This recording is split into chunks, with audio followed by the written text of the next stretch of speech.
Hembusan pendingin udara di dalam mobil terasa menusuk kulit, tapi Anjani tidak berani mengubah pengaturannya.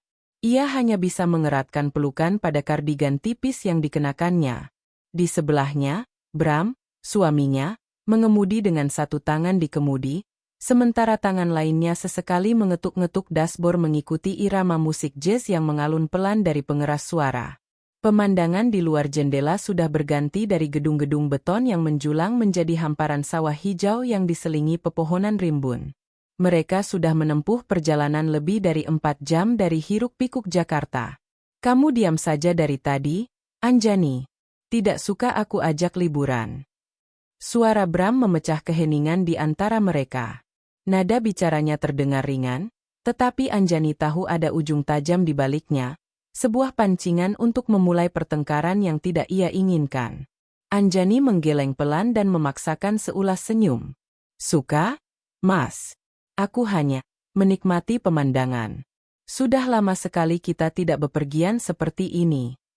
Bram tertawa kecil, tawa yang menurut Anjani lebih terdengar seperti cemoohan. Menikmati pemandangan atau melamunkan butik impianmu yang tidak pernah jadi itu? Sudahlah. Lupakan saja hayalanmu. Fokus saja jadi istri yang baik. Aku membawamu ke sini agar pikiranmu segar, agar kamu bisa melayaniku dengan lebih baik nanti. Rasanya seperti ada jarum tak kasat mata yang menusuk ulu hatinya. Selalu seperti ini. Setiap kali Anjani memiliki secercah keinginan untuk dirinya sendiri, Bram dengan mudahnya akan mematahkan itu, merendahkannya menjadi angan-angan konyol seorang wanita rumahan. Padahal, sebelum menikah, Bram berjanji akan mendukung apapun mimpinya. Tapi janji tinggallah janji. 5 tahun pernikahan telah mengubah suaminya menjadi sosok asing yang penuh kendali dan kata-kata berbisa. Anjani hanya bisa menelan kepahitan itu dalam diam, demi satu kata yang selalu diajarkan ibunya, keutuhan. Keutuhan rumah tangga adalah segalanya. Aku tahu, Mas. Terima kasih sudah mengajakku. Jawabnya lirih, memilih untuk mengalah seperti biasa. Matanya kembali menatap keluar, tapi kali ini pemandangan indah itu tak lagi bisa menenangkannya. Pikirannya melayang pada percakapan mereka seminggu yang lalu. Saat itu, Bram pulang kerja dengan wajah yang lebih cerah dari biasanya. Ia membawa sebuket bunga lili, kesukaan Anjani, yang sudah hampir setahun tidak pernah ia terima lagi. Bram memeluknya, mengatakan bahwa ia sadar hubungan mereka terasa hambar belakangan ini. Ia menyalahkan kesibukannya di kantor dan berjanji akan memperbaikinya. Aku sudah menyewa sebuah villa di desa yang tenang, jauh dari mana-mana. Hanya ada kita berdua. Kita bisa memperbaiki semuanya, Anjani. Kembali seperti dulu, ucap Bram malam itu, dengan sorot mata yang Anjani rindukan. Harapan yang hampir padam di hati Anjani kembali menyala. Mungkin ini saatnya. Mungkin Mas Bram benar-benar lelah dengan pertengkaran dan ingin kembali menjadi pria hangat yang dulu melamarnya. Tanpa pikir panjang, Anjani menyetujuinya. Ia berkemas dengan semangat, membayangkan liburan romantis yang akan menyembuhkan luka-luka di pernikahan mereka. Namun, semakin jauh mobil melaju, harapan itu semakin meredup. Jalan tol yang mulus kini telah berganti menjadi jalan provinsi yang berkelok-kelok.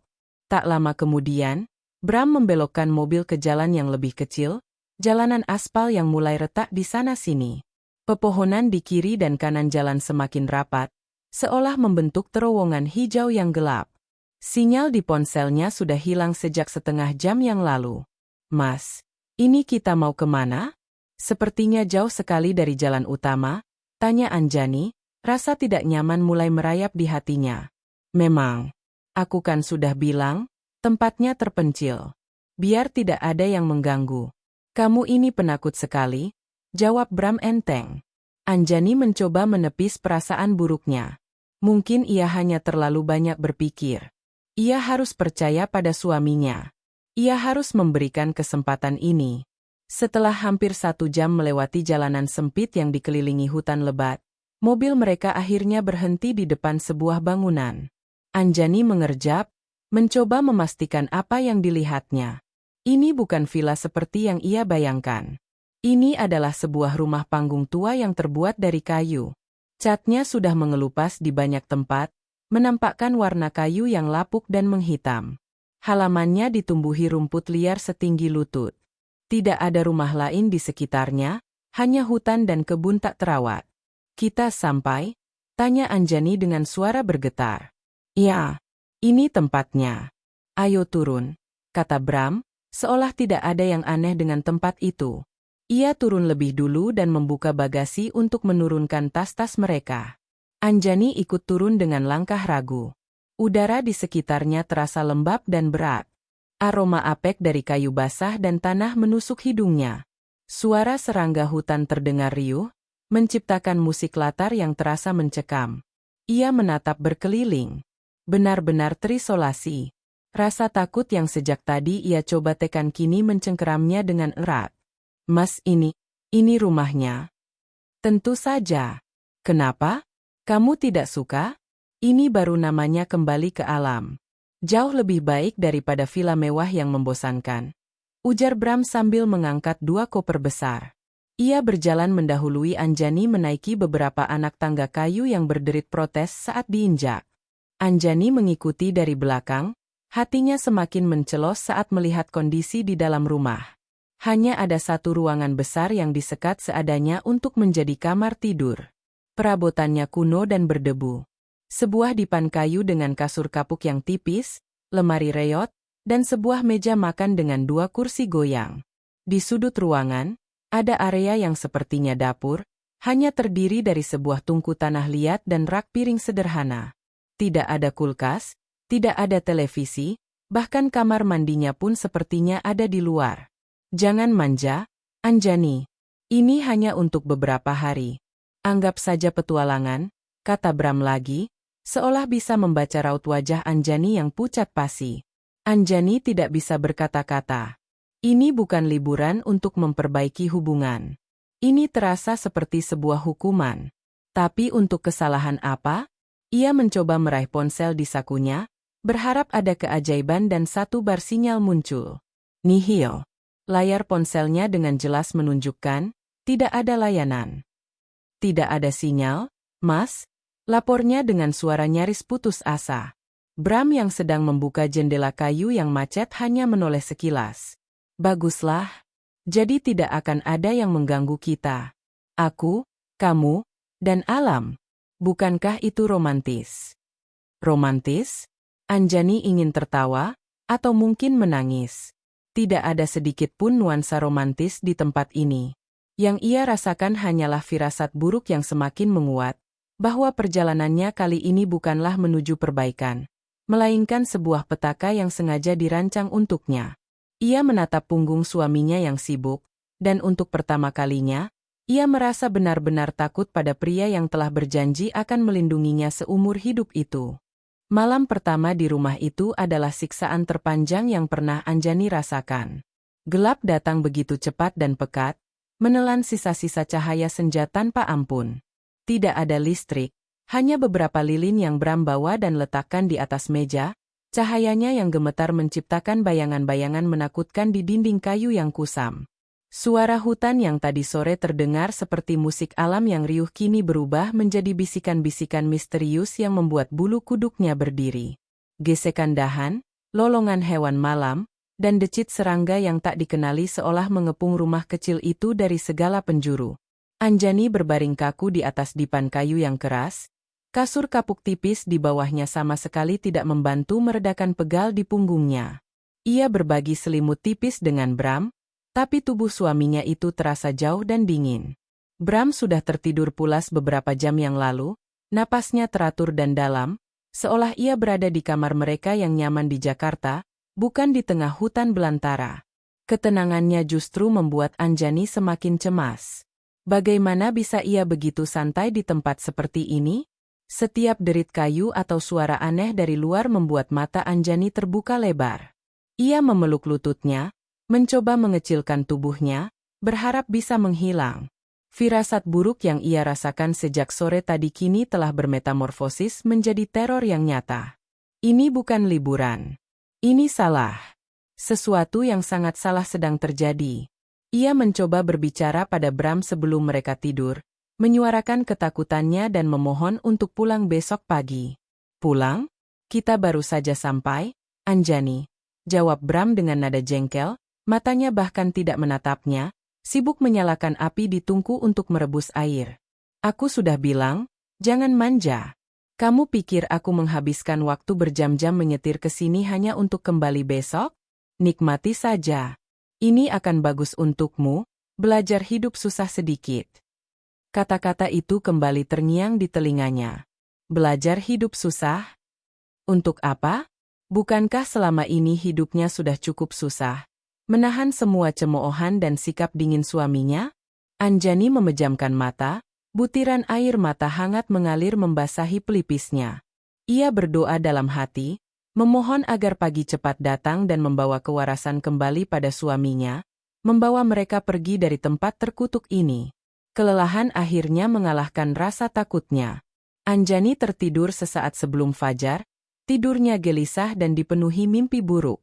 Ketika ia terbangun, cahaya matahari pagi sudah menyelinap masuk melalui celah-celah dinding kayu, menciptakan garis-garis terang di lantai yang berdebu. Udara terasa dingin dan sunyi. Terlalu sunyi. Suara napas Bram yang teratur tidak lagi terdengar. Anjani membuka matanya perlahan. Sisi dipan di sebelahnya kosong dan dingin. Selimut terlipat rapi, seolah tidak pernah ada yang tidur di sana. "Mas?" panggilnya dengan suara serak. Tidak ada jawaban. Ia bangkit, jantungnya mulai berdebar kencang. Ia berjalan ke dapur kecil, tungku sudah dingin. Ia melihat ke sekeliling ruangan yang sempit itu. Kosong. Pintu depan sedikit terbuka. Dengan langkah gemetar, Anjani berjalan ke pintu dan mendorongnya. Pemandangan di luar membuat darahnya seolah berhenti mengalir. Mobil mereka, satu-satunya penghubung dengan dunia luar, telah hilang. Jejak ban yang jelas tercetak di tanah basah menunjukkan mobil itu telah pergi, bukan ditarik atau dicuri. Pergi dengan sengaja. "Mas Bram?" teriaknya, suaranya pecah dan hilang ditelan kelebatan hutan. "Mas!" Ia berlari menuruni tangga kayu, tidak peduli pada kakinya yang telanjang menginjak kerikil dan ranting tajam. Ia berlari ke jalan setapak tempat mobil mereka terparkir semalam. Kosong. Hanya ada keheningan dan kicau burung yang terdengar seperti ejekan. Napasnya tersengal, panik mulai mencekik lehernya. Tidak mungkin. Mas Bram tidak mungkin meninggalkannya. Mungkin ia hanya pergi sebentar ke desa terdekat untuk membeli sarapan? Tapi di mana desanya? Dan kenapa tidak membangunkannya? Dengan sisa harapan yang berkedip-kedip, Anjani kembali masuk ke dalam rumah. Ia harus berpikir jernih. Mungkin Bram meninggalkan pesan. Matanya menyapu seluruh ruangan, mencari secari kertas atau petunjuk apapun. Dan ia menemukannya. Di atas meja makan yang goyang, tergeletak selembar kertas putih yang dilipat. Bukan kertas biasa, melainkan kertas dari buku catatannya yang mahal, seolah Bram sengaja ingin menunjukkan betapa remehnya hal ini baginya. Tangan Anjani bergetar hebat saat ia membuka lipatan kertas itu. Tulisan tangan Bram yang rapi dan tegas tergores di sana. "Anjani, jika kau membaca ini, berarti aku sudah pergi. Jangan repot-repot mencariku. Aku sengaja meninggalkanmu di sini. Anggap saja ini sesi terapi kejut agar kau belajar menghargai apa yang sudah kau miliki. Selama ini kau terlalu membosankan. Kau tidak punya gairah, tidak punya inisiatif. Kau hanya bayangan yang mengekoriku. Aku butuh istri yang sepadan, bukan boneka pajangan yang hanya bisa mengangguk. Mungkin sebulan di sini sendirian, belajar bertahan hidup, bisa menumbuhkan sedikit tulang punggung dalam dirimu. Jangan khawatir soal makanan. Aku meninggalkan sedikit beras dan mie instan. Cukup untuk beberapa hari jika kau hemat. Sisanya, gunakan otakmu. Di sekitarmu ada hutan, pasti ada sesuatu yang bisa dimakan. Aku akan kembali menjemputmu sebulan lagi. Kuharap saat itu, aku akan menemukan istri yang berbeda. Istri yang lebih kuat, lebih mandiri, dan lebih pantas untukku. Jika tidak, mungkin aku akan meninggalkanmu di sini selamanya. Suamimu, Bram. Setiap kata dalam surat itu bagaikan belati yang menghunjam jantungnya, diputar perlahan untuk menimbulkan sakit yang maksimal. Telinganya berdenging. Kekuatan di kakinya lenyap seketika. Anjani ambruk ke lantai kayu yang dingin. Kertas itu terlepas dari genggamannya dan melayang turun di sampingnya. Keputusasaan. Kata itu bahkan tidak cukup untuk menggambarkan perasaan yang mengoyaknya. Ini bukan mimpi buruk. Ini kenyataan. Suaminya, pria yang ia layani dengan seluruh hidupnya, telah dengan sengaja dan kejam membuangnya di tengah hutan belantara. Bukan untuk memberinya pelajaran, ia tahu itu. Ini adalah bentuk hukuman paling sadis yang bisa Bram pikirkan. Hukuman karena ia membosankan.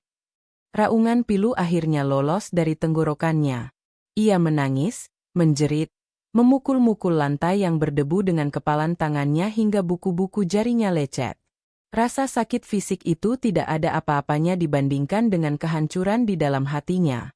Marah, benci, takut, dan rasa ditinggalkan yang begitu mendalam bercampur menjadi satu, menciptakan badai emosi yang membuatnya nyaris gila. Setelah energinya terkuras habis oleh tangisan, Anjani hanya bisa terbaring diam. Tatapannya kosong, menembus atap kayu. Ia merasa begitu kecil, begitu tidak berarti. Bram telah berhasil. Ia telah menghancurkannya, membuatnya merasa seperti sampah yang tidak berharga. Untuk beberapa jam, ia hanya berbaring di sana, membiarkan kesunyian dan keputusasaan menelannya bulat-bulat.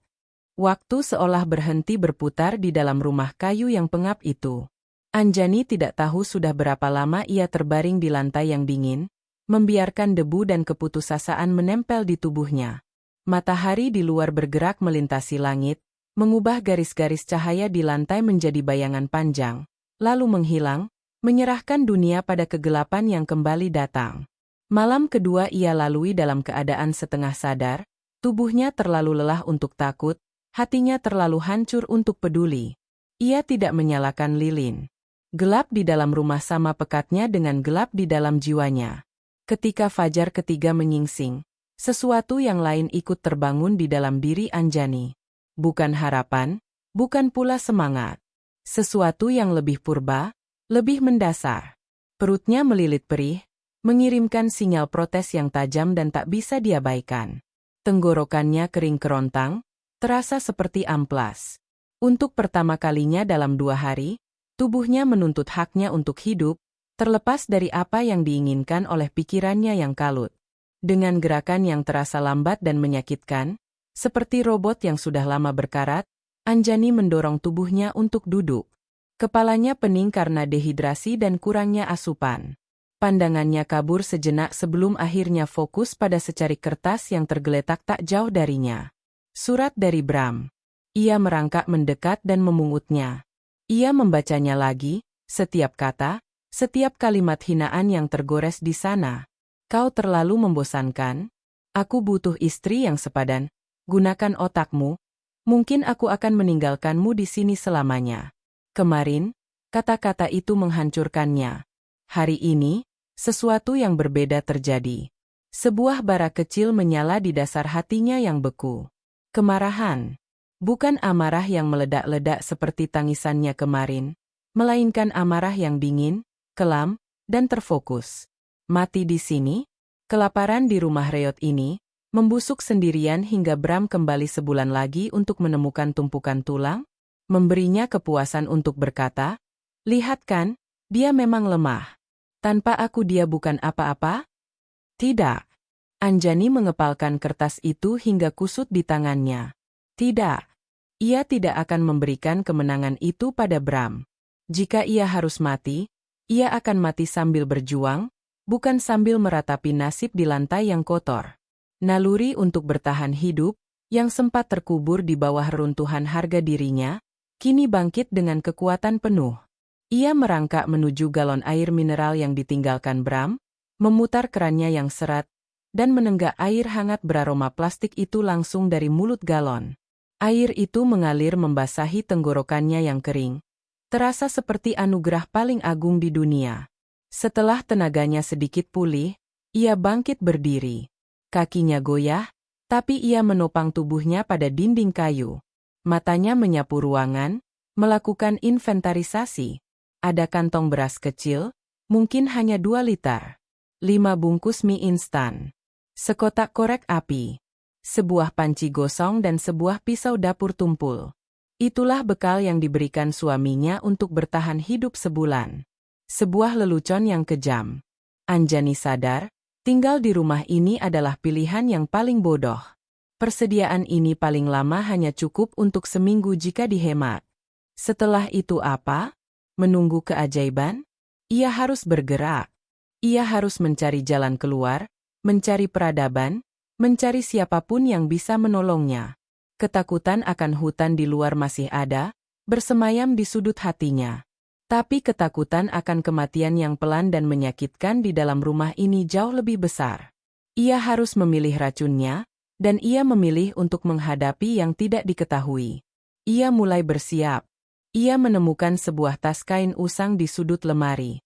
Ke dalamnya, ia memasukkan sebungkus mie instan, pisau dapur, dan kotak korek api. Beras terlalu berat untuk dibawa. Ia merobek sarung bantal yang sudah dekil, membasahinya dengan sisa air di galon, lalu membungkusnya dalam plastik untuk bekal minum di jalan.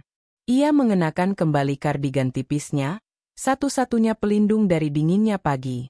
Sepatunya, sepasang sandal cantik yang sama sekali tidak cocok untuk medan ini, ia kenakan dengan pasrah. Sebelum melangkah keluar pintu, ia berhenti. Matanya menatap sekali lagi ke dalam rumah yang telah menjadi saksi bisu kehancurannya. Ia tidak akan pernah kembali ke sini.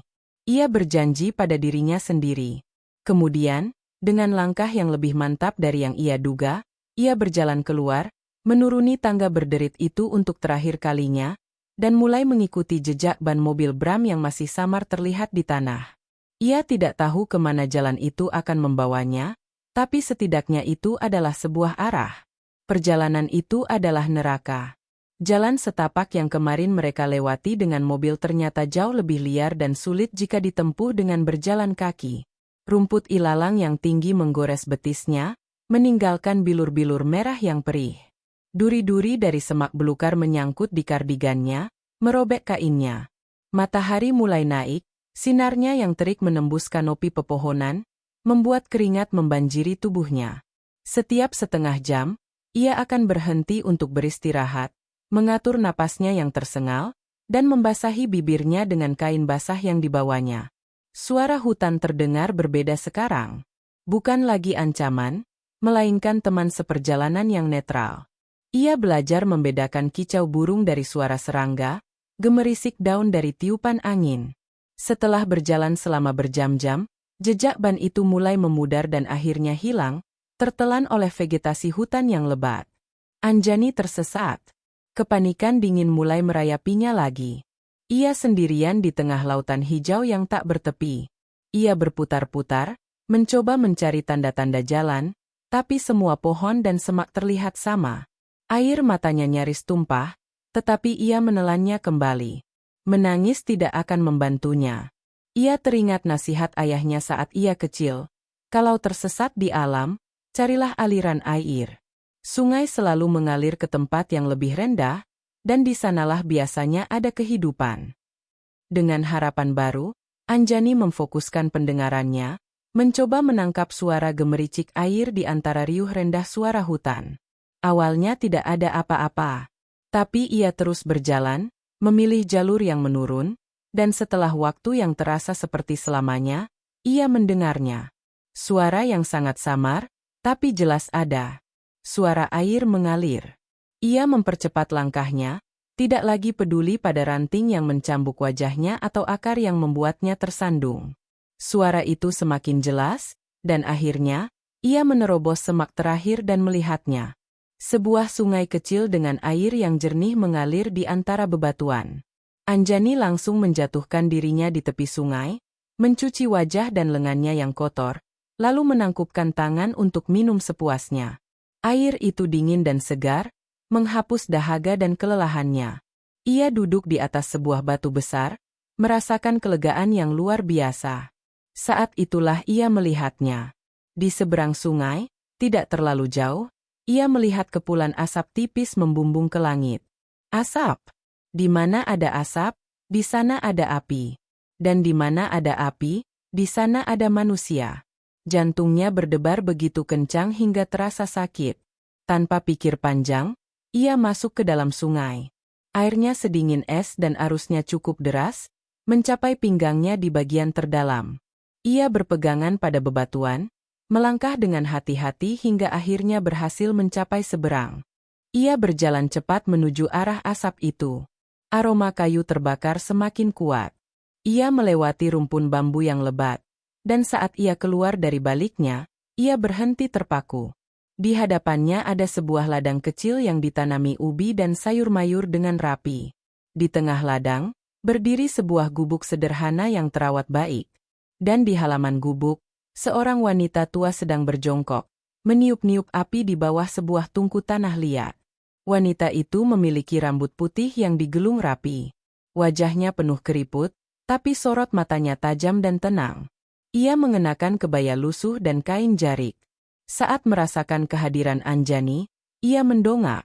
Anjani ingin memanggil, ingin berteriak minta tolong, tapi tidak ada suara yang keluar dari tenggorokannya. Seluruh kekuatan yang telah mendorongnya sepanjang hari seakan lenyap seketika. Kakinya lemas. Pandangannya menggelap.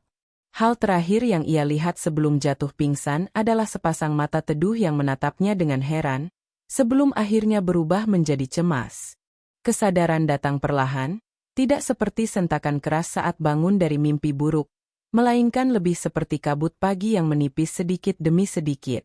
Hal pertama yang Anjani rasakan adalah kehangatan yang nyaman menyelimuti tubuhnya, kehangatan yang berasal dari selimut tebal dan empuk, bukan kardigan tipisnya yang lembab. Hal kedua adalah aroma. Bukan lagi bau apek kayu lapuk dan tanah basah, melainkan wangi rempah yang menenangkan, campuran jahe, serai, dan sesuatu yang harum seperti bunga kering. Anjani membuka matanya dengan enggan. Bukan lagi langit-langit kayu yang penuh celah yang menyambutnya, melainkan atap anyaman bambu yang rapi dan bersih. Ia berbaring di atas sebuah dipan yang terbuat dari bambu, dengan alas tidur tebal dari tumpukan kain perca yang empuk. Ruangan itu kecil, tetapi sangat teratur. Dindingnya juga dari anyaman bambu, dan melalui celah-celahnya, cahaya matahari sore masuk, melukis pola-pola hangat di lantai tanah yang dipadatkan hingga keras dan licin.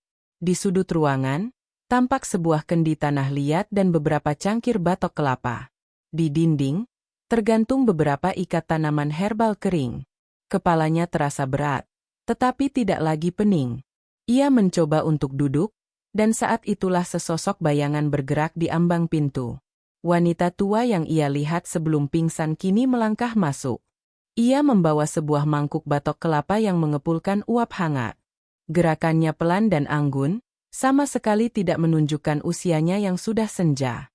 Ia tersenyum lembut saat melihat Anjani sudah terjaga. Sudah bangun, Cah Ayu, sapanya dengan suara yang lembut dan sedikit serak, seperti gemerisik daun kering. Logat Jawanya kental dan terdengar menenangkan. Jangan banyak bergerak dulu. Badanmu masih butuh istirahat. Wanita itu duduk di sebuah dingklik kecil di samping dipan dan meletakkan mangkuk itu di pangkuannya. Ia menyendok isinya yang berupa bubur encer berwarna kekuningan dan meniupnya perlahan sebelum menyodorkannya ke bibir Anjani. Anjani ragu sejenak. Ingatan akan pengkhianatan Bram membuatnya waspada terhadap siapapun. Tapi melihat sorot mata wanita di hadapannya, sepasang mata yang teduh, penuh ketenangan dan tanpa pamrih, pertahanannya luluh. Perutnya yang kosong juga berteriak meminta diisi. Dengan mulut gemetar, ia menerima suapan pertama. Bubur itu terasa hangat mengalir di kerongkongannya, rasanya gurih dengan sedikit sentuhan jahe. Kehangatan itu menjalar ke seluruh tubuhnya, mengusir sisa-sisa dingin dan ketakutan. Ia makan dalam diam, menerima suapan demi suapan hingga mangkuk itu kosong. Wanita itu tidak bertanya apa-apa, hanya terus tersenyum sambil sesekali mengelap sudut bibir Anjani dengan jempolnya yang keriput. Setelah makan, Anjani merasa tenaganya sedikit kembali. "Terima kasih," bisiknya, suaranya nyaris tak terdengar. "Sama-sama, Cah Ayu. Panggil saja saya Mbok Tumi," kata wanita itu. "Kamu pingsan di dekat ladang saya. Sudah 2 hari kamu tidur." 2 hari? Anjani terperangah. Selama itu ia tidak sadarkan diri. Saya Anjani. Ia memperkenalkan diri. Anjani, nama yang bagus, gumam Embok Tumi. Sekarang istirahat lagi. Nanti malam saya buatkan ramuan biar badanmu cepat pulih. Embok Tumi bangkit dan hendak pergi, tetapi Anjani dengan cepat meraih ujung kebayanya yang lusuh. Jangan pergi, Embok, pintanya, rasa takut akan kesendirian kembali mencengkeramnya. Embok Tumi menoleh, menatap tangan Anjani yang gemetar, lalu kembali duduk. Ia mengusap punggung tangan Anjani dengan lembut. Saya di sini. Tidak akan kemana-mana. Kelembutan sederhana itu akhirnya meruntuhkan semua dinding pertahanan Anjani yang tersisa. Air mata yang selama ini ia tahan tumpah ruah. Ia menangis tanpa suara, bahunya berguncang hebat. Ia menangiskan pengkhianatan suaminya, ketakutannya, keputusasaannya, dan kelegaan karena akhirnya menemukan setitik cahaya di ujung terowongan gelap. Embok Tumi tidak mencoba menenangkannya dengan kata-kata. Ia hanya duduk di sana, membiarkan Anjani mengeluarkan semua bebannya, tangannya terus mengusap tangan Anjani, memberikan kekuatan dalam diam. Ketika tangis Anjani mereda, menyisakan isakan-isakan kecil, barulah Embok Tumi berbicara. Kadang, beban terberat baru bisa terangkat kalau sudah kita tumpahkan semua air matanya, ujarnya bijak. Di bawah tatapan mata Embok Tumi yang seolah bisa melihat langsung ke dalam jiwanya, Anjani mulai bercerita. Awalnya terbata-bata, kalimatnya melompat-lompat. Ia menceritakan tentang Bram, tentang liburan palsu itu, tentang rumah kayu yang mengerikan, dan tentang surat kejam yang meremukkan hatinya. Ia menceritakan semuanya, tanpa ada yang ditutupi. Embok Tumi mendengarkan dengan saksama, wajahnya tidak menunjukkan keterkejutan, hanya empati yang mendalam. Setelah Anjani selesai, keheningan menyelimuti mereka sejenak. Laki-laki itu, kata Embok Tumi akhirnya, nadanya datar tapi tegas, telah menanam benih badai. Suatu saat, dia sendiri yang akan menuai anginnya. Ia menghela napas. Tapi itu urusannya dengan Gusti Allah. Urusanmu sekarang adalah menyembuhkan dirimu. Luka di badanmu akan kering, tapi luka di hatimu butuh waktu lebih lama. Embok Tumi menatap Anjani lekat-lekat. Untuk sementara, anggap saja gubuk ini rumahmu. Tidak ada yang akan menyakitimu di sini. Hutan ini akan menjagamu. Selama beberapa hari berikutnya, Anjani berada di bawah perawatan penuh Embok Tumi. Setiap pagi, Embok Tumi memberinya minuman herbal yang rasanya pahit tapi menghangatkan badan. Siang hari, ia disuapi bubur atau ubi rebus yang lembut. Luka-luka gores di kaki dan lengannya dibersihkan dan diolesi ramuan dari daun-daunan yang ditumbuk. Perlahan tapi pasti, kekuatan fisik Anjani kembali. Ia mulai bisa berjalan-jalan di sekitar gubuk, menghirup udara hutan yang bersih dan segar. Ia mengamati rutinitas Embok Tumi. Wanita tua itu hidup sepenuhnya selaras dengan alam. Ia bangun sebelum fajar, merawat ladangnya yang kecil, mencari kayu bakar, menumbuk ramuan, dan memasak dengan apa yang alam sediakan. Tidak ada ketergesa-gesaan, tidak ada keluhan. Hanya ada kedamaian dan rasa syukur dalam setiap gerakannya. Kehidupan Embok Tumi adalah antitesis dari kehidupan Anjani di Jakarta. Di kota, ia dikelilingi kemewahan, apartemen megah, mobil mahal, pakaian bermerek. Tetapi hatinya kosong dan ia selalu merasa tertekan. Di sini, di gubuk sederhana ini, ia tidak punya apa-apa selain pakaian yang melekat di badan. Tetapi untuk pertama kalinya setelah sekian lama, ia bisa bernapas dengan lega. Ia merasa aman. Suatu sore, saat ia membantu Embok Tumi memetik sayuran di ladang, Anjani bertanya, "Embok tinggal sendirian di sini?" Embok Tumi tersenyum. "Dulu ada suami saya. Tapi sudah 10 tahun lalu dipanggil Gusti. Anak-anak sudah besar, punya kehidupan sendiri di kota. Mereka sering mengajak saya ikut, tapi hati saya sudah menyatu dengan tanah ini." Ia menepuk-nepuk tanah gembur di tangannya. "Di sini, saya tidak pernah merasa sendirian. Pohon, sungai, hewan-hewan, mereka semua teman saya." Anjani terdiam, merenungkan kata-kata itu. Selama ini ia selalu bergantung pada Bram, mengira kebahagiaannya hanya bisa datang dari suaminya.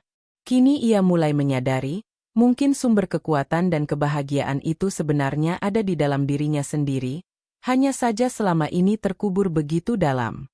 Malam itu, sebelum tidur, Anjani menatap bayangan dirinya di permukaan air dalam sebuah tempayan. Wajahnya masih pucat dan tirus, matanya sembab, tapi ada sesuatu yang berbeda di sana. Sebuah kilatan kecil di sorot matanya yang sudah lama padam. Di gubuk kecil di tengah hutan terpencil ini, di bawah asuhan seorang wanita tua yang bijaksana, tunas kehidupan baru Anjani mulai tumbuh. Ia belum tahu akan menjadi apa, tapi ia tahu satu hal. Ia tidak akan lagi menjadi Anjani yang lemah, Anjani yang bisa diinjak-injak. Proses perubahannya telah dimulai. Minggu pertama berlalu seperti mimpi yang kabur.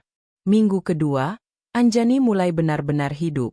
Proses penyembuhan fisiknya hampir tuntas. Bekas-bekas luka di kulitnya memudar, digantikan oleh kulit yang sedikit lebih gelap dan liat karena terpapar matahari. Otot-ototnya yang dulu jarang terpakai kini terasa lebih kencang. Ia tidak lagi terengah-engah saat mengikuti Embok Tumi berjalan menyusuri setapak kecil di belakang gubuk menuju sungai.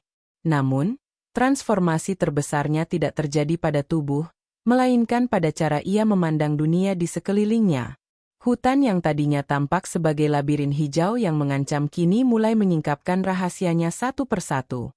Di bawah bimbingan Embok Tumi, Anjani belajar membaca bahasa alam. Ia belajar bahwa setiap pohon, setiap tanaman, setiap jejak hewan memiliki cerita dan tujuan. Lihat ini, Enduk, kata Embok Tumi suatu pagi, menunjuk pada sekelompok tanaman liar berdaun lebar. Ini daun kelor. Orang kota mungkin menganggapnya rumput biasa. Tapi bagi kita, ini makanan. Direbus sebentar saja sudah jadi sayur yang lezat dan penuh gizi. Anjani memetik sehelai daun, merasakannya di antara jemarinya. Ia teringat bagaimana di Jakarta, ia bisa menghabiskan jutaan rupiah untuk membeli suplemen kesehatan impor, sementara di sini, obat dan makanan bergizi tumbuh liar di halaman belakang rumah. Embok Tumi juga mengajarinya mengenali berbagai jenis akar dan umbi-umbian. Mana yang bisa dimakan, mana yang beracun. Ia belajar cara memasang perangkap sederhana untuk menangkap ikan kecil di sungai menggunakan anyaman bambu. Awalnya, Anjani canggung dan sering melakukan kesalahan. Tangannya yang terbiasa memegang gawai dan tas bermerek kini kapalan dan kotor karena menggali tanah. Ia berkali-kali tersandung akar, terpeleset di bebatuan sungai, dan tangannya terluka saat mencoba membelah kayu bakar dengan golok tumpul. Setiap kali ia hampir menyerah, ia akan melihat Embok Tumi yang bekerja tanpa lelah dengan senyum tenang di wajahnya yang keriput. Wanita tua itu tidak pernah memarahinya, hanya memberikan contoh dengan kesabaran yang tak terbatas.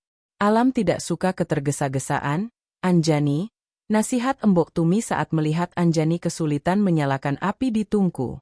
Api butuh kesabaran. Kau harus memberinya napas, merayunya dengan ranting-ranting kering yang kecil dulu, baru memberinya kayu yang lebih besar saat ia sudah cukup kuat. Sama seperti dirimu. Jangan paksa dirimu untuk langsung kuat. Mulailah dari hal-hal kecil. Kata-kata itu meresap ke dalam sanubarinya. Anjani mulai menerapkan filosofi itu dalam segala hal. Ia belajar untuk sabar, untuk fokus pada satu pekerjaan pada satu waktu. Saat ia mencangkul tanah, ia hanya memikirkan tanah. Saat ia menganyam keranjang dari rotan, ia hanya fokus pada jalinan rotan di tangannya. Perlahan, pikirannya yang dulu selalu dipenuhi kecemasan dan ketakutan akan penilaian Bram, menjadi lebih tenang dan jernih. Salah satu pelajaran terpenting yang ia dapatkan adalah tentang kekuatan yang ada dalam dirinya. Suatu hari, saat mereka sedang mencari jamur di bagian hutan yang lebih lebat, seekor ular hijau melintas cepat di depan kaki Anjani. Refleksnya yang lama, refleks wanita kota yang manja, adalah menjerit dan melompat mundur. Tapi sesuatu menahannya. Ia melihat Embok Tumi hanya berhenti sejenak, berdiri tegak tanpa rasa takut, dan membiarkan ular itu lewat. Dia tidak akan mengganggu kalau kita tidak mengganggunya, kata Embok Tumi tenang setelah ular itu menghilang. Semua makhluk di sini punya hak untuk hidup. Rasa takutmu adalah musuh terbesarmu, bukan dia. Jika kau panik dan lari, kau bisa terjatuh. Jika kau mencoba memukulnya, dia akan menyerang balik untuk membela diri. Tapi jika kau tenang, kau menunjukkan bahwa kau bukan ancaman. Sejak saat itu, Anjani belajar mengendalikan rasa takutnya. Ia mulai berani masuk lebih dalam ke hutan bersama Embok Tumi, menyeberangi sungai, dan mendaki bukit-bukit kecil di sekitar mereka. Ia menemukan bahwa tubuhnya mampu melakukan hal-hal yang tidak pernah ia bayangkan sebelumnya. Ia kuat. Ia tangguh. Kekuatan itu bukan datang dari luar, bukan diberikan oleh siapapun, melainkan tumbuh dari dalam dirinya sendiri. Kini, hari-harinya dipenuhi dengan tujuan. Ia tidak lagi hanya mengikuti Embok Tumi, tetapi mulai berinisiatif. Ia memperbaiki atap gubuk yang bocor dengan daun-daun kering yang ia ikat sendiri. Ia membuat beberapa pot dari bambu untuk menanam bibit cabai dan tomat yang bijinya mereka keringkan dari sisa makanan.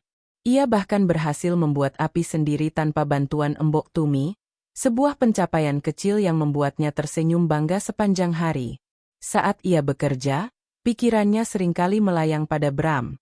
Awalnya, kenangan tentang suaminya itu masih menyakitkan. Tapi sekarang, rasa sakit itu mulai memudar, digantikan oleh sesuatu yang lain. Kasihan. Ia merasa kasihan pada Bram. Pria itu mengira kekuatan diukur dari uang, jabatan, dan kemampuan untuk mengendalikan orang lain. Ia tidak tahu apa-apa tentang kekuatan sejati. Kekuatan untuk bertahan hidup, kekuatan untuk menemukan kedamaian dalam kesederhanaan, kekuatan untuk bahagia tanpa bergantung pada validasi orang lain. Bram ingin menghukumnya, ingin membuatnya menderita.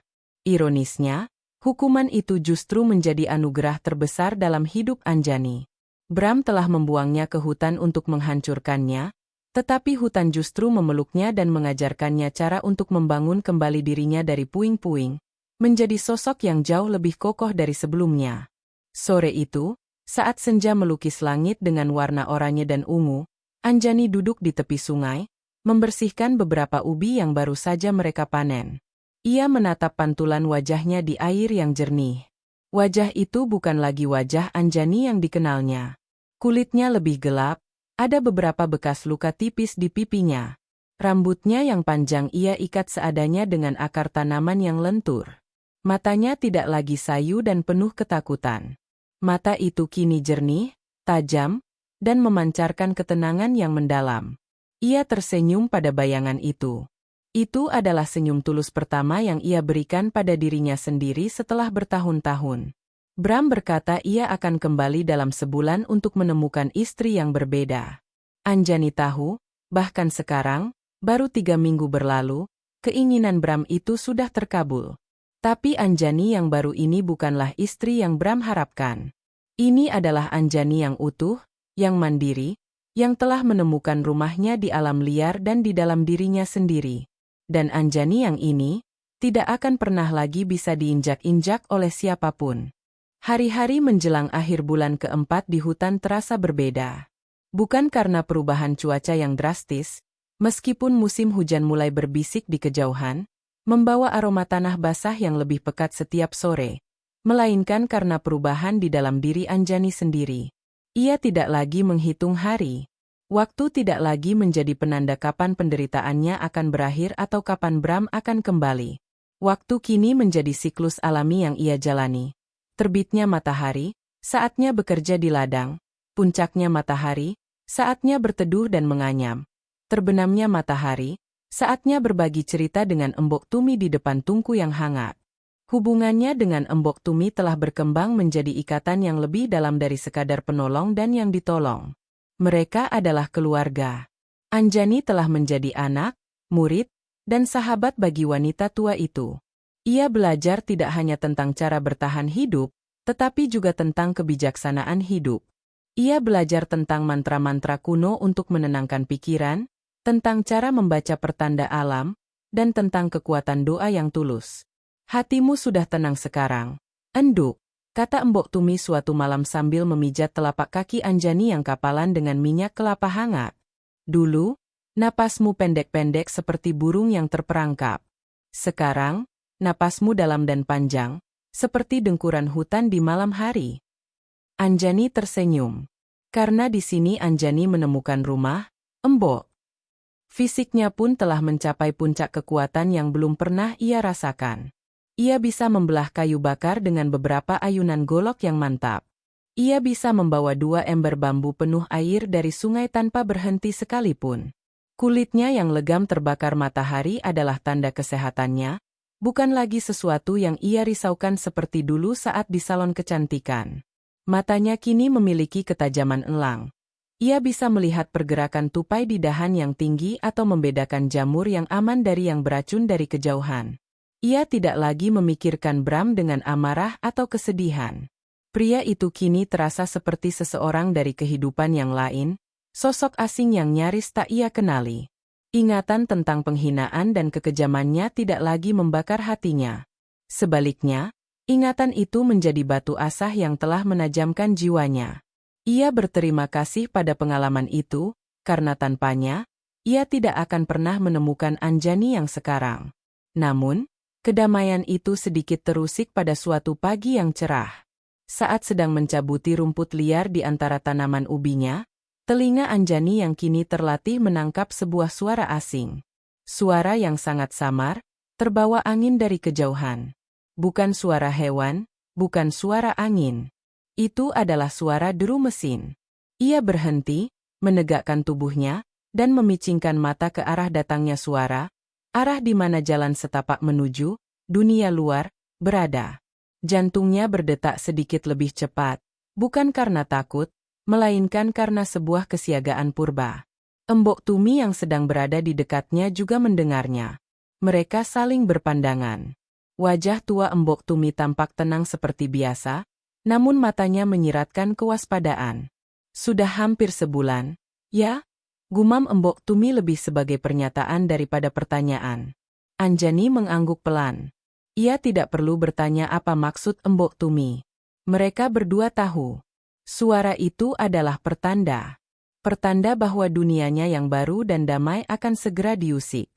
Pertanda bahwa masa lalunya datang untuk menjemput.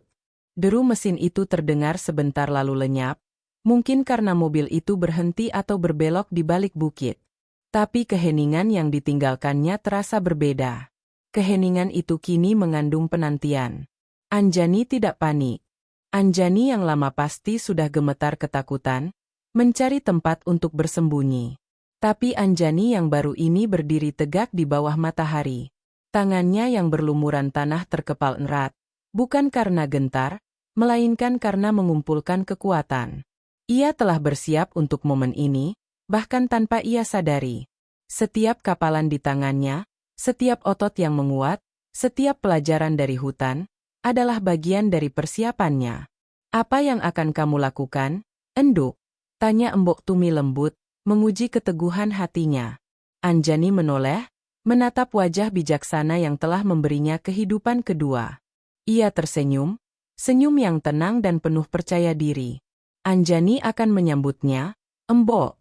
Sudah saatnya dia melihat hasil dari apa yang telah ia tanam. Sisa hari itu ia lalui dengan rutinitas seperti biasa, namun dengan fokus yang lebih tajam. Ia tetap bekerja di ladang, mencari kayu bakar, dan memasak makan malam. Tetapi dalam setiap gerakannya, ada sebuah resolusi yang kuat. Ia tidak akan lari. Ia tidak akan bersembunyi. Ini adalah wilayahnya sekarang. Dialah yang mengendalikan situasi, bukan Bram. Malam itu, ia tidak bisa langsung tidur. Ia duduk di ambang pintu gubuk, menatap kegelapan hutan yang pekat, mendengarkan simfoni malam para serangga dan hewan nokturnal. Dulu, suara-suara ini membuatnya takut. Sekarang, suara-suara ini adalah musik pengantar kekuatannya. Mereka adalah saksi bisu transformasinya. Ia memikirkan rencananya. Bukan rencana yang rumit, melainkan sebuah sikap. Ia tidak akan menyambut Bram dengan amarah atau tangisan. Ia tidak akan memberinya kepuasan melihat emosinya. Ia akan menyambutnya dengan ketenangan. Ketenangan yang sama seperti ketenangan hutan yang telah membesarkannya. Ketenangan yang justru akan menjadi senjata paling menakutkan bagi pria arogan seperti Bram. Ia masuk ke dalam gubuk dan mengambil sesuatu dari dalam peti kayu kecil milik Embok Tumi. Selembar kain jarik batik dengan motif parang yang tegas dan sebuah kebaya sederhana berwarna hitam. Pakaian terbaik yang mereka miliki. Dengan bantuan Embok Tumi, ia menata rambutnya, bukan dengan sanggul rumit ala wanita kota, melainkan dengan gelungan sederhana yang praktis namun anggun, diselipkan sekuntum bunga kenanga yang wangi. Saat ia bercermin pada permukaan air di tempayan, ia melihat seorang wanita yang berbeda. Bukan lagi korban yang menyedihkan, bukan pula wanita liar tak terurus. Yang menatap balik adalah seorang perempuan Jawa yang memancarkan kekuatan, keanggunan, dan ketenangan batin. Pakaian itu seolah menyatu dengan dirinya yang baru, menjadi simbol dari akar baru yang telah ia tanam di tanah ini. Ia siap. Besok, atau lusa, atau kapanpun Bram datang, ia siap. Pria itu akan datang untuk menemukan istrinya yang telah ia buang. Dan memang, ia akan menemukannya. Tapi yang akan ia temukan bukanlah Anjani yang lemah yang bisa ia injak-injak lagi. Yang akan ia temukan adalah penjaga hutan ini, seorang wanita yang telah ditempa oleh alam liar dan dibesarkan oleh kebijaksanaan kuno. Dan wanita ini tidak akan tunduk pada siapapun. Pertemuan kembali itu tidak akan menjadi akhir dari penderitaannya, melainkan awal dari perhitungan.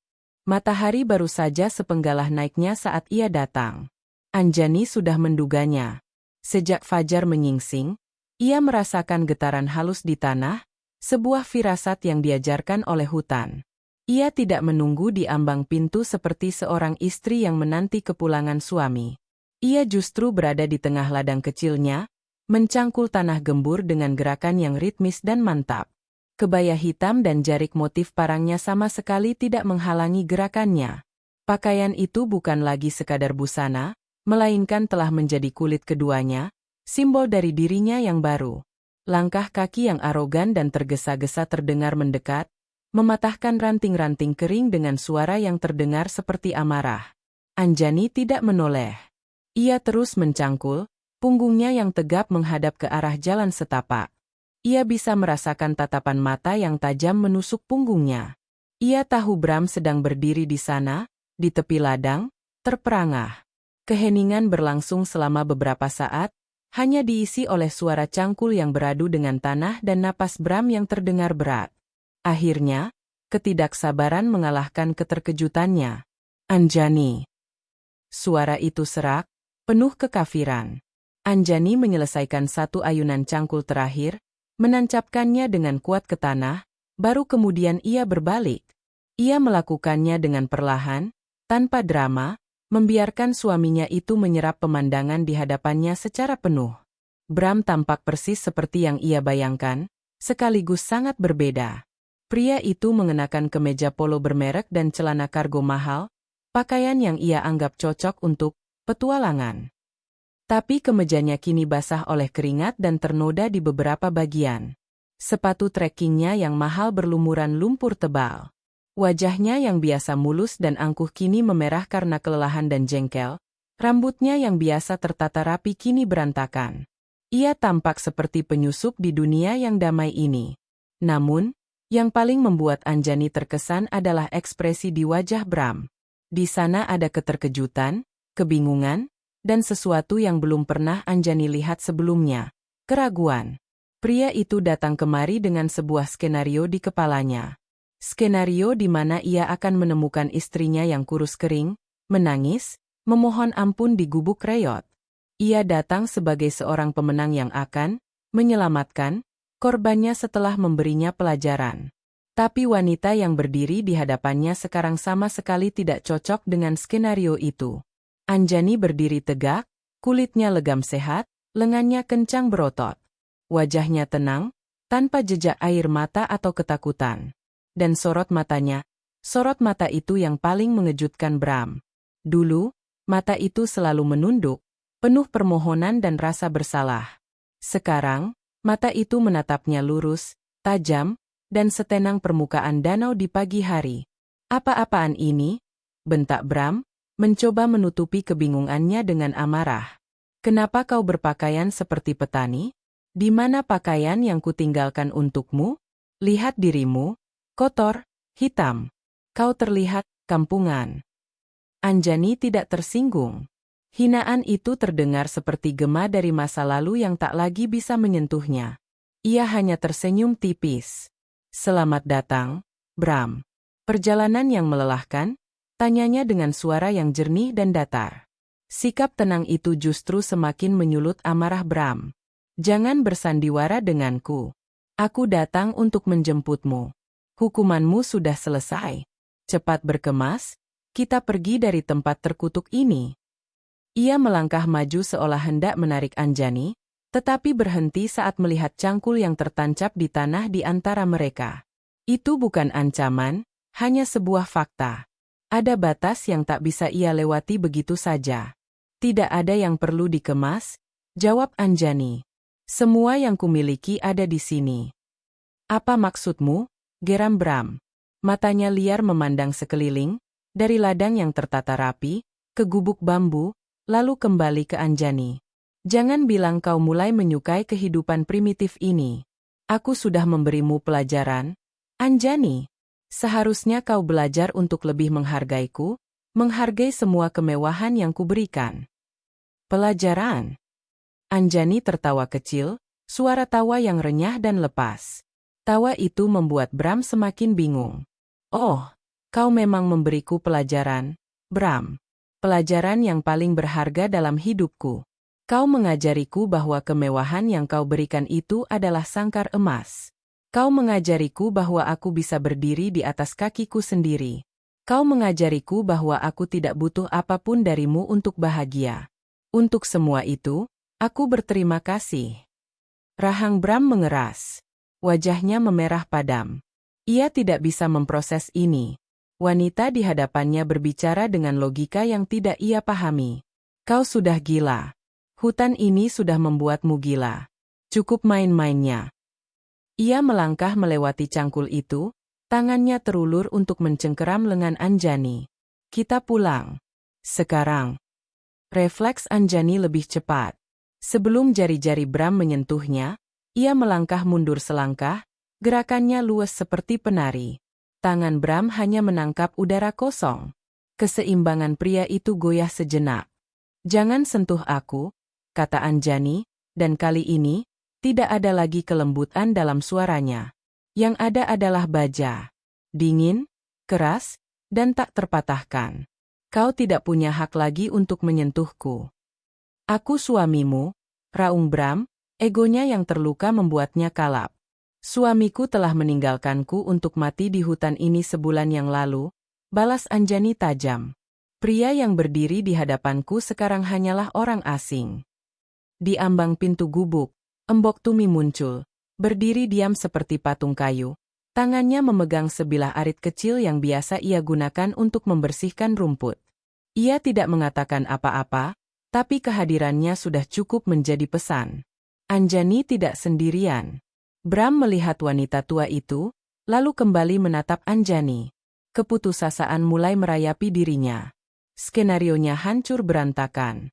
Ia datang untuk menunjukkan kekuasaannya, tapi ia justru merasa benar-benar tidak berdaya. Baik, katanya, mencoba taktik lain, nadanya merendah menjadi bujukan palsu.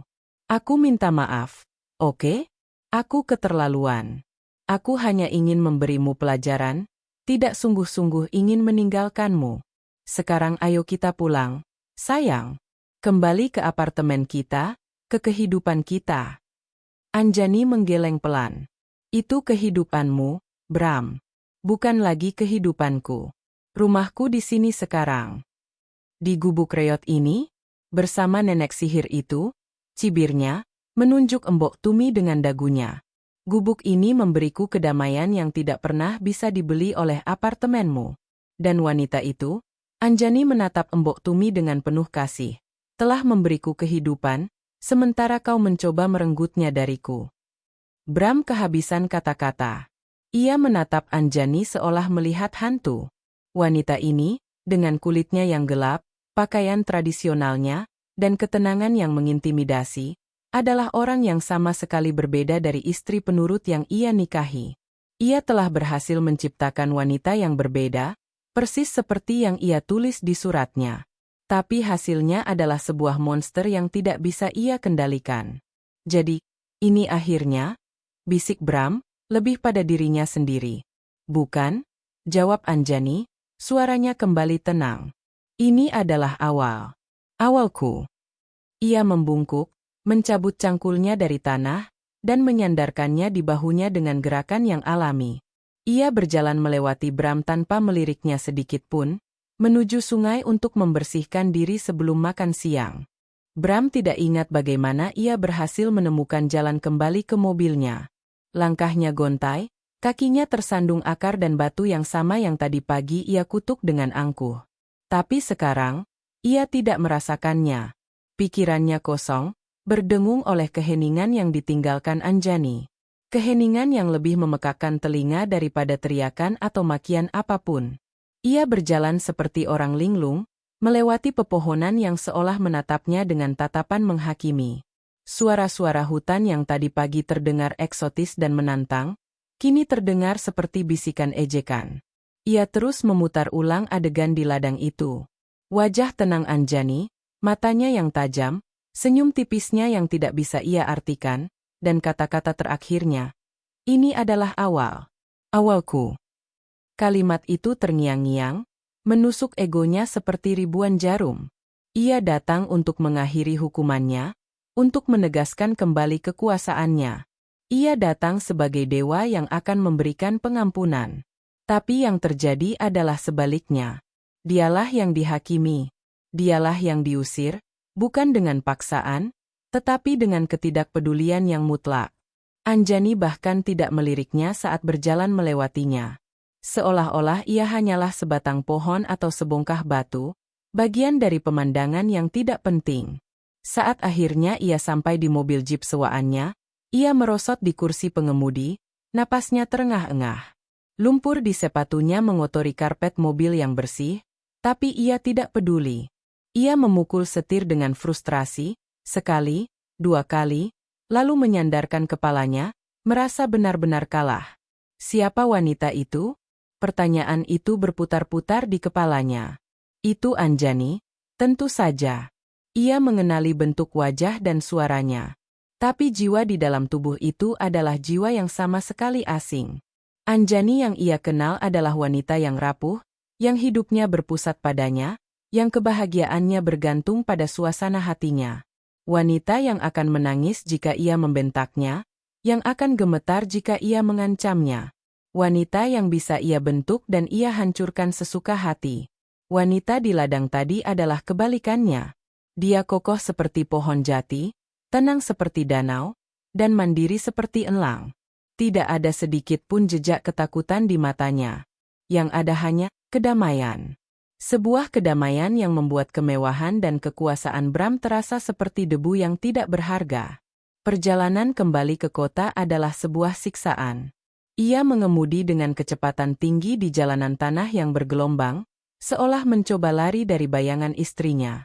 Tapi bayangan itu justru duduk di kursi penumpang di sebelahnya, menatapnya dengan mata yang tenang dan menghakimi. Ia marah. Marah pada Anjani karena berani berubah. Marah pada dirinya sendiri karena telah menciptakan perubahan itu. Rencananya menjadi bumerang yang menghantamnya dengan telak. Sementara itu, di gubuk kecil di tengah hutan, kehidupan berjalan seperti biasa. Setelah Bram pergi, Anjani melanjutkan harinya tanpa jeda. Ia pergi ke sungai, bukan hanya untuk membersihkan diri, tetapi untuk merasakan air sejuk itu membilas sisa-sisa terakhir dari kehidupan lamanya. Ia menatap pantulan wajahnya, dan untuk pertama kalinya, ia merasa benar-benar bebas. Tali tak kasat mata yang selama ini mengikatnya pada Bram telah putus. Makan siang hari itu terasa lebih nikmat dari biasanya. Nasi hangat, sayur kelor, dan ikan sungai bakar yang mereka santap dalam diam terasa seperti perayaan. Embok Tumi tidak banyak bertanya. Ia hanya menatap Anjani dengan matanya yang bijaksana, sebuah senyum bangga tersungging di bibirnya. Kau sudah menemukan kekuatanmu, enduk, kata Embok Tumi akhirnya, saat mereka bersantai di beranda setelah makan. Anjani mengangguk. Anjani tidak pernah tahu kalau kekuatan ini ada, Embok. selama ini terkubur di bawah rasa takut. Semua benih butuh tanah yang tepat untuk tumbuh, sahut Embok Tumi. Terkadang, tanah itu harus dibajak dengan cara yang menyakitkan. Dia pikir dia sedang menghancurkanmu, padahal dia hanya sedang membajak tanah agar benih kekuatanmu bisa tumbuh. Malam itu, saat api di tungku menari-nari menerangi dinding bambu, Anjani merasakan kelegaan yang luar biasa. Tidak ada lagi penantian. Tidak ada lagi ketidakpastian. Babak hidupnya bersama Bram telah benar-benar berakhir, ditutup olehnya sendiri, dengan caranya sendiri. Anjani akan tetap di sini, Embok. Jika Embok tidak keberatan, katanya pelan. Embok Tumi terkekeh pelan. Hutan ini sudah menerimamu sebagai anaknya. Tentu saja kau boleh tinggal. Gubuk ini cukup untuk kita berdua. Keesokan harinya, Anjani bangun dengan semangat baru. Jika kemarin adalah hari penutupan, maka hari ini adalah hari pembukaan. Ia tidak lagi sekadar bertahan hidup. Ia ingin benar-benar hidup. Ia mulai membuat rencana-rencana kecil. Ia ingin memperluas ladang mereka, menanam lebih banyak jenis sayuran dan umbi-umbian. Ia ingin belajar lebih banyak tentang tanaman obat dari Embok Tumi. Ia bahkan berpikir untuk mencoba membuat kerajinan tangan dari rotan dan bambu, sesuatu yang bisa ia tukarkan dengan barang lain di desa terdekat, yang mungkin bisa mereka kunjungi suatu saat nanti. Di sisi lain dunia, Bram tiba di apartemennya yang mewah saat larut malam. Keheningan di sana terasa berbeda. Bukan keheningan yang damai seperti di hutan, melainkan keheningan yang hampa dan dingin. Ia menyalakan semua lampu, tetapi ruangan itu tetap terasa gelap. Ia memandang berkeliling ke perabotan mahal, karya seni di dinding, pemandangan kota dari jendela raksasanya. Semua hal yang dulu membuatnya merasa berkuasa dan superior kini tampak kosong dan tidak berarti. Ia membuka lemari pakaian dan melihat deretan gaun, sepatu, dan tas mahal milik Anjani. Barang-barang itu kini terlihat seperti artefak dari sebuah peradaban yang hilang. Ia menyentuh sehelai gaun sutra, bahannya halus di tangannya. Ia mencoba mengingat Anjani saat mengenakannya.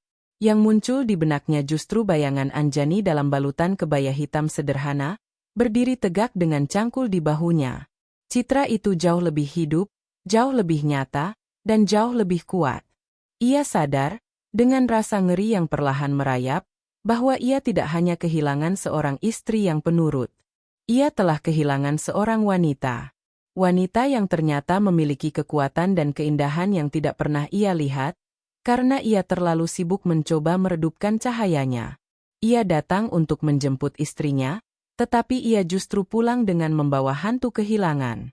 Dan ia tahu, di dalam keheningan apartemennya yang megah, gaung dari keheningan Anjani di hutan akan terus menghantuinya untuk waktu yang sangat, sangat lama. Babak baru Anjani telah dimulai, dan tanpa ia sadari, babak baru Bram juga telah dimulai. Babak penyesalan. Bulan-bulan berlalu, musim berganti dari kemarau ke penghujan, lalu kembali lagi ke kemarau. Waktu di hutan berjalan dalam siklus yang abadi, sementara waktu di kota melesat dalam garis lurus yang kacau. Di dua dunia yang berbeda itu, kehidupan Bram dan Anjani bergerak ke arah yang berlawanan, menciptakan sebuah kontras yang tajam antara kehancuran dan pertumbuhan. Di dunianya yang gemerlap, Bram hancur secara perlahan. Apartemennya yang dulu menjadi simbol kekuasaan, kini terasa seperti mausoleum yang megah dan dingin. Keheningan di sana tidak lagi bisa ia usir dengan suara televisi atau musik yang keras. Keheningan itu telah meresap ke dalam dinding, ke dalam perabotan, dan yang terparah, ke dalam jiwanya. Ia sering terbangun di tengah malam, berkeringat dingin, setelah bermimpi tentang mata Anjani yang menatapnya dengan tenang dari seberang ladang. Ia mencoba kembali ke kehidupan lamanya. Menghadiri pesta-pesta mewah, bertemu dengan rekan-rekan bisnis, bahkan mencoba berkencan dengan beberapa wanita. Tapi semuanya terasa hambar. Di tengah keramaian, ia merasa lebih kesepian dari sebelumnya. Tawa para wanita terdengar palsu, percakapan mereka tentang fashion dan gosip terasa dangkal. Setiap kali ia menatap seorang wanita, benaknya secara otomatis membandingkannya dengan Anjani. Bukan Anjani yang rapuh yang ia nikahi, Tetapi Anjani yang berdiri tegak dengan cangkul di bahu dan tatapan setenang danau. Tidak ada wanita yang bisa menandingi citra itu. Pekerjaannya, yang dulu menjadi pelarian dan sumber kebanggaannya, kini menjadi beban. Ia kehilangan fokus. Dalam rapat-rapat penting, pikirannya melayang ke hutan, bertanya-tanya apa yang sedang dilakukan Anjani. Apakah ia sedang makan? Apakah ia aman? Pertanyaan-pertanyaan itu datang tanpa diundang, menggerogoti konsentrasinya. Arogansinya yang dulu menjadi senjata andalannya, kini menjadi rapuh. Rekan-rekannya mulai melihat celah dalam baju zirahnya. Ia membuat beberapa keputusan bisnis yang buruk, terlalu gegabah, didasari oleh emosi dan keinginan untuk membuktikan bahwa ia masih berkuasa. Perlahan tapi pasti, kerajaan bisnis yang ia bangun dengan susah payah mulai goyah. Teman-temannya mulai menjauh. Mereka bingung dengan perubahannya. Bram yang mereka kenal adalah sosok yang selalu memegang kendali, percaya diri, dan dingin. Bram yang sekarang adalah pria yang sering melamun, mudah tersinggung, dan sering menenggelamkan diri dalam alkohol.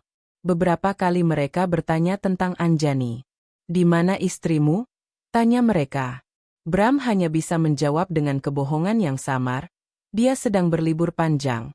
Atau, kami butuh waktu sendiri-sendiri. Ia tidak mungkin menceritakan kebenarannya. Ia tidak mungkin mengakui bahwa ia telah membuang istrinya di hutan, dan istrinya itu menolaknya saat ia datang untuk menyelamatkannya. Kebenaran itu akan membuatnya tampak kejam sekaligus bodoh. Maka, ia memilih isolasi. Sementara itu, ribuan kilometer jauhnya, di dalam jantung hutan, dunia Anjani justru berkembang dan mekar. Hidupnya tidak lagi hanya tentang bertahan, tetapi tentang membangun. Ladang kecil mereka kini telah meluas 3 kali lipat. Berbagai jenis sayuran, umbi-umbian, dan kacang-kacangan tumbuh subur di bawah perawatan tangannya. Mereka tidak pernah kekurangan makanan. Bahkan, hasil panen mereka begitu melimpah sehingga seringkali mereka berbagi dengan satwa liar. Meletakkan beberapa ubi atau jagung di tepi hutan untuk para kancil dan monyet. Anjani telah menjadi satu dengan lingkungannya. Ia adalah perpanjangan tangan dari hutan itu sendiri. Ia mengenal setiap jengkal tanah, setiap pohon, setiap suara. Dengan bimbingan Embok Tumi, pengetahuannya tentang tanaman obat telah menjadi sangat mendalam. Ia bisa meramu obat untuk demam dari daun sambiloto, membuat salep untuk luka dari getah pohon jarak, dan menyeduh teh penenang dari akar valerian. Ia adalah tabib, petani, dan penjaga. Rencananya untuk membuat kerajinan tangan pun terwujud. Di sela-sela waktu berkebun, ia dan Embok Tumi akan duduk di beranda, menganyam rotan dan bambu menjadi keranjang-keranjang yang indah dan kokoh, tikar pandan yang halus, serta berbagai hiasan sederhana yang terinspirasi dari bentuk daun dan bunga. Kegiatan ini bukan untuk mencari uang, melainkan untuk menyalurkan kreativitas, sebuah meditasi yang menghasilkan sesuatu yang nyata dan berguna. Setiap anyaman adalah simpul dari kedamaian batinnya. Suatu hari, seorang pemburu dari desa terdekat tersesat dan tanpa sengaja menemukan gubuk mereka. Pria itu terkejut, bukan karena menemukan ada orang yang tinggal begitu jauh di dalam hutan, tetapi karena pemandangan yang ia lihat. Sebuah gubuk yang bersih dan terawat, dikelilingi oleh ladang yang subur dan hijau. Ia disambut dengan ramah oleh Anjani dan Embok Tumi, diberi minum dan makanan. Sebelum pulang, Anjani membekalinya beberapa ubi dan sebuah keranjang kecil untuk tempat minumnya. Pemburu itu kembali ke desanya dengan membawa cerita. Cerita tentang dua wanita yang hidup damai di hutan, tentang ladang ajaib yang seolah tak pernah kehabisan hasil, dan tentang seorang wanita muda yang gerak-geriknya anggun namun tangguh, yang matanya memancarkan kebijaksanaan yang melampaui usianya. Dari mulut ke mulut, legenda kecil mulai terbentuk. Legenda tentang Putri Hutan. Seorang wanita yang bisa menyembuhkan penyakit dan yang tangannya bisa membuat tanah menjadi subur. Anjani tidak menyadari hal ini. Baginya, hidup terus berjalan dalam ritme yang menenangkan. Pikirannya tentang Bram hampir tidak pernah muncul lagi. Pria itu telah menjadi seperti daun kering yang jatuh dari pohon, kembali menjadi tanah dan menghilang tanpa jejak dari kesadarannya. Ia telah memaafkannya, Bukan untuk Bram, tetapi untuk dirinya sendiri. Memaafkan adalah cara terakhir untuk melepaskan belenggu itu sepenuhnya. Suatu sore, saat sedang membersihkan rumput liar, ia menemukan sekuntum anggrek hutan langka yang mekar dengan indahnya, menempel di sebatang pohon tua. Warnanya ungu pekat dengan corak putih yang halus. Ia tidak memetiknya. Ia hanya duduk di dekatnya, mengagumi keindahannya yang sunyi dan kuat, yang tumbuh tanpa perlu pujian atau pengakuan dari siapapun. Di saat yang hampir bersamaan, di apartemennya yang mewah, Bram menatap sebuah lukisan mahal di dindingnya. Lukisan abstrak yang dulu ia beli dengan harga fantastis. Kini, lukisan itu hanyalah gumpalan cat tanpa makna di atas kanvas. Ia tiba-tiba menyadari perbedaan fundamental antara dunianya dan dunia Anjani. Dunianya dipenuhi dengan barang-barang yang ia beli untuk menunjukkan status, sementara dunia Anjani dipenuhi dengan hal-hal yang ia ciptakan dan ia rawat dengan tangannya sendiri. Bram kehilangan segalanya karena ia tidak pernah benar-benar memiliki apapun. Anjani, sebaliknya, telah menemukan segalanya justru setelah ia kehilangan semua yang ia kira berharga. Kontras itu begitu menyakitkan, begitu nyata, hingga membuat Bram akhirnya berlutut di lantai marmernya yang dingin. Dan untuk pertama kalinya sejak ia masih kanak-kanak, ia menangis. Bukan tangisan amarah atau frustrasi, melainkan tangisan penyesalan yang dalam dan tulus atas kehilangan yang tidak akan pernah bisa ia tebus. Tangisan Bram di lantai marmer yang dingin malam itu bukanlah sebuah akhir, melainkan sebuah titik nol. Dari palung keputusasaan yang paling dalam, seringkali muncul kejernihan yang paling tajam. Saat air matanya mengering, yang tersisa bukanlah rasa kasihan pada diri sendiri, melainkan sebuah pemahaman yang brutal dan membebaskan. Pria yang selama ini ia agung-agungkan, citra dirinya yang angkuh dan berkuasa, hanyalah sebuah ilusi.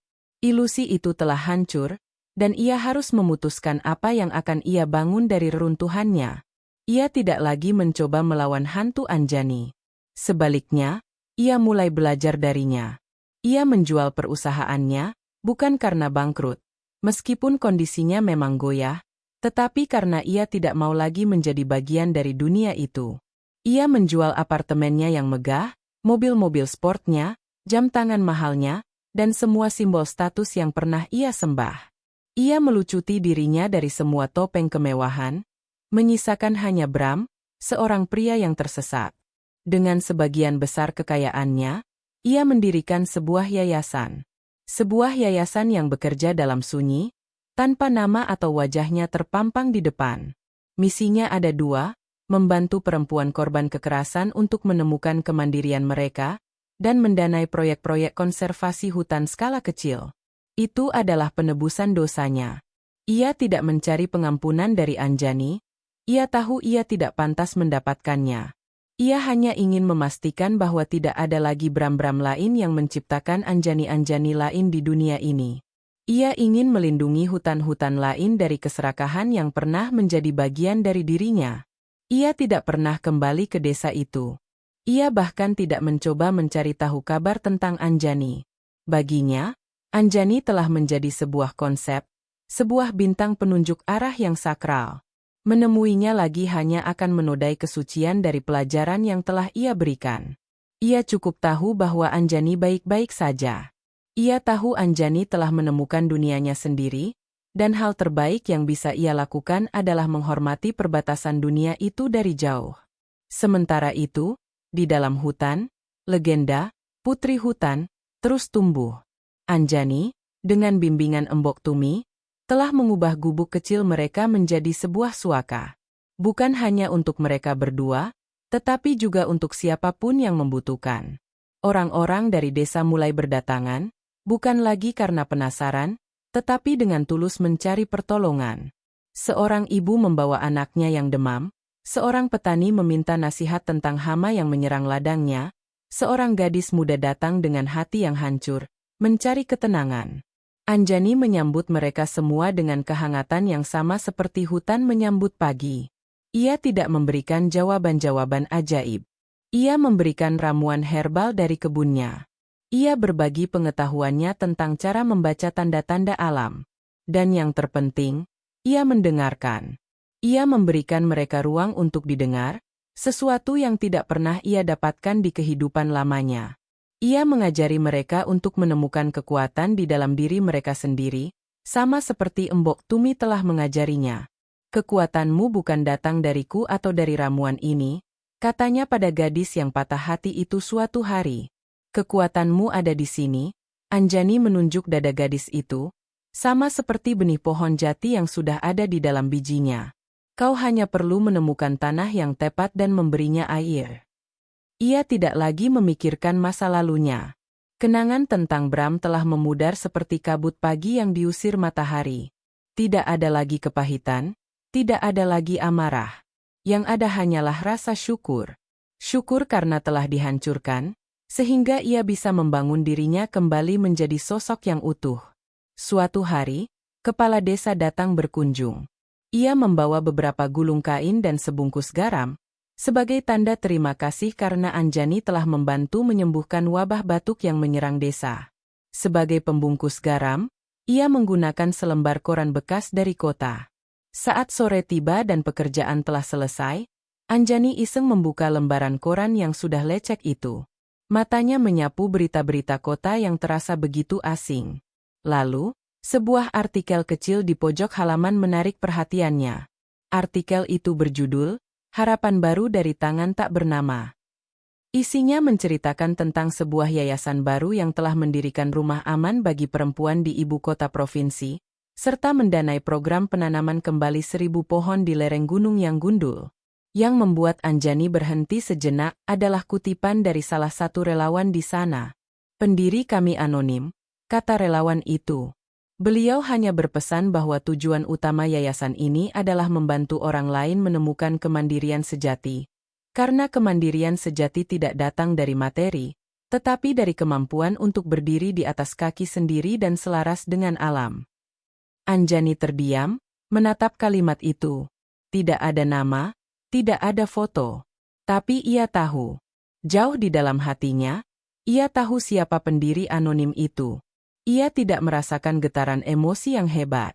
Tidak ada keterkejutan, tidak ada keinginan untuk kembali. Yang ia rasakan hanyalah sebuah helaan napas panjang yang melepaskan sisa-sisa terakhir dari ikatan masa lalu. Ia melipat koran itu dengan rapi. Ia tidak akan menyimpannya. Kisah itu bukan lagi bagian dari ceritanya. Bram telah menemukan jalannya sendiri untuk bertumbuh. Sama sepertinya. Mereka adalah dua pohon yang tumbuh dari tanah yang sama, tanah penderitaan, tetapi kini menjulang ke arah langit yang berbeda, di dua hutan yang terpisah. Dan itu tidak apa-apa. Ia berjalan ke tepi ladangnya, menatap matahari yang mulai terbenam. Embok Tumi datang dan berdiri di sisinya, meletakkan tangan keriputnya yang hangat di bahu Anjani. Langitnya indah sekali, enduk, bisik Embok Tumi. Anjani tersenyum. Matanya memantulkan warna jingga dan ungu dari langit senja. Iya, Embok. Sangat indah. Ia tidak lagi melihat ke belakang. Di hadapannya terhampar ladang yang subur, hutan yang rimbun, dan langit yang tak terbatas. Ia bukan lagi istri yang ditinggalkan. Ia bukan lagi wanita yang bangkit untuk balas dendam. Ia adalah Anjani. Seorang penyembuh, seorang penjaga, seorang perempuan yang telah menemukan rumahnya, bukan di dalam sebuah bangunan, tetapi di dalam dirinya sendiri. Dan di sanalah, di tengah keheningan hutan yang penuh kehidupan, kisahnya yang sesungguhnya baru saja dimulai.